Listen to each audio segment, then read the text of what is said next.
नामांकन शेष दिन थिला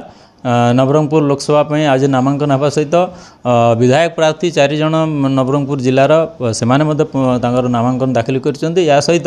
नवरंगपुर लोकसभार अन्य विधानसभा क्षेत्र में कार्यकर्ता आसते विराट पटुआर गोटे शोभा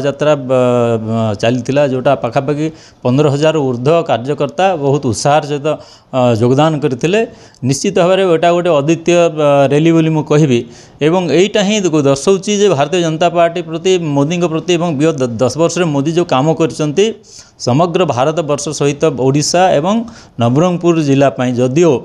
जहाँ अनुदान देते ओडिशा को सही मात्रा विकास है ही नहीं किंतु लोकंर आशा भरोसा मोदी ऊपर बहुत बढ़ी जाइए। मोदी जो ग्यारंटी देते आगामी 5 वर्ष में जहाँ करने एवं आगामी 1000 वर्ष पर जो पुनादी रखिबार प्रतिश्रुति देते मोदी ऊपर भरोसा रखिक आह्वान अब की बार 400 पार रे निजर गोटे सांसद को केमती प्रतिनिधि हिसाब से भारतीय जनता पार्टी पठेबे एवं समग्र 7टी विधानसभार विधायक बीजेपी जितेकी जो लोकंर मनस्थ करिसेंति समस्ते जे ये ओडिशा सरकार बदलिया दरकार से 7टी जाक विधायक आमर जाइकी प्रतिनिधित्व करेंगे ओडिशार सरकार बदल भारतीय जनता पार्टी सरकार हम आसंता मे 13 तारिख निर्वाचन आज प्रार्थीपत्र दाखल शेष तारिख थिला नवरंगपुर जिलार 4टा विधानसभा और लोकसभा में आज प्रार्थीपत्र दाखल कलु। आपन देखुवे एते खरा सत्वे गरम सत्वे मध्य नवरंगपुर जिलूर पाखापाखि 15,000 अधिक लोक आसी शोभा भाग नहीं और सेठी दर्शाऊँ मोदीजी ग्यारंटी कौन काम करुँची परिवर्तन नारा जो बाहर लोक स्वर जो है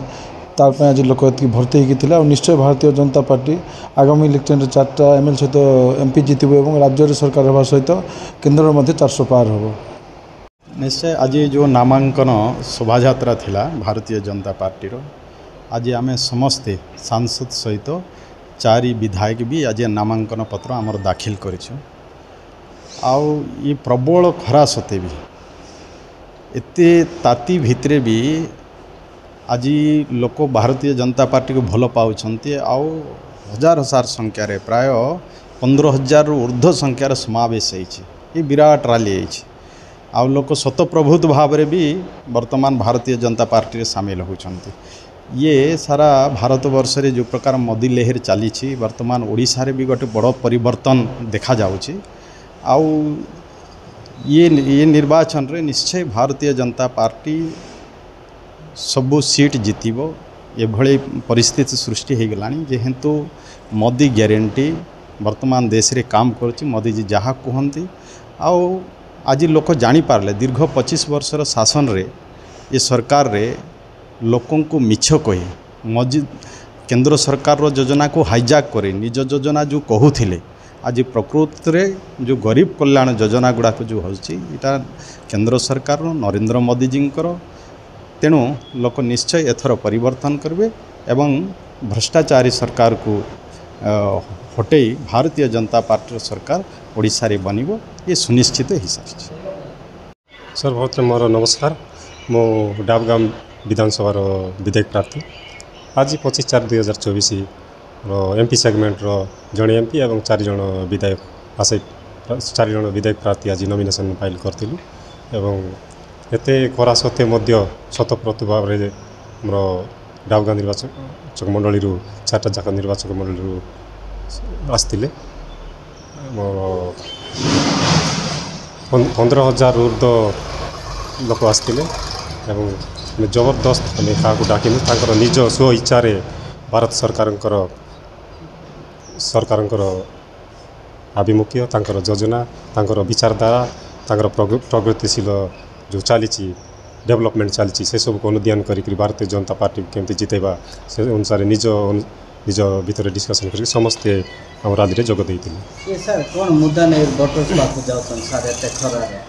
देखो मुद्दा जनसाधारण जानते विगत 25 वर्ष विजु जनता दल जो भ्रष्टाचार शासन दुर्नीतिग्रस्त सरकार बोलिकी समस्ते जानते कौन सी डेवलपमेंट हो नहीं केंद्र सरकार जो डेवलपमेंट हो जो योजना से योजना को लोक मैंने पसंद कर लोक पाखे पहुँची सारी और विजु जनता दल सरकार केंद्र सरकार योजना को हाईजैक करके लोक पाखे बुआ बुलाऊँ लोक पाखे पहुँचुंट किंतु कौन सी योजना से डेवलपमेंट कर पारना भारत सरकार जो फ्री चाउल रेशन आमर सरकार आसले 300 यूनिट बिल बिजुली बिल आसो एवं फ्री चाउल लैट्रिन समस्ते घर घर जल टैप जगे पानी जोगाउछन्ति केंद्र सरकार एवं Covid period medicine undivided Koraput railway सांक्शन भी आई भारतमाला प्रोजेक्ट नवरंगपुर जिले में आछि से अल्प कम समय विशाखापाटनम रायपुर जाए पहुँची पारे से सब केंद्र सरकार जो योजना सब जो प्रोजेक्ट सब करछन्ति लोक माने पसंद करछन्ति एवं जानि सारलेनी केंद्र सरकार ही सब दउछि बोली एवं केंद्र सरकार तरफ भारतीय जनता पार्टी जड़े गोटे एमपी और 4टा जाक विधानसभा विधायक मानक जिते बोली लोक माने प्रतिश्रुति नहीं सर डाबगा निर्वाचनवासी को कौन आप वार्ता रही निश्चित भाव में आम 25 वर्ष विजु जनता भ्रष्टाचार शासन को अनुध्यान करके लोक रिजेक्ट कले एवं डाबगा निर्वाचक मंडल विशेषकर लोकाल इश्यू जोटा कि कसागुमडार कड़िंगाट हेडक्वार्टर अच्छी से ट्रेजर एवं एनएससी आम मैदलपुर मंडल रे गोटे ब्लॉक दाबी कर मेडिकल डाबगा मेडिकल एवं आवश्यक स्टाफ ना गवर्नमेंट कॉलेज भी नहीं से सब लोकाल इश्यू को लेकिन मुद्दा रखी और लोक पाखे पहुँची।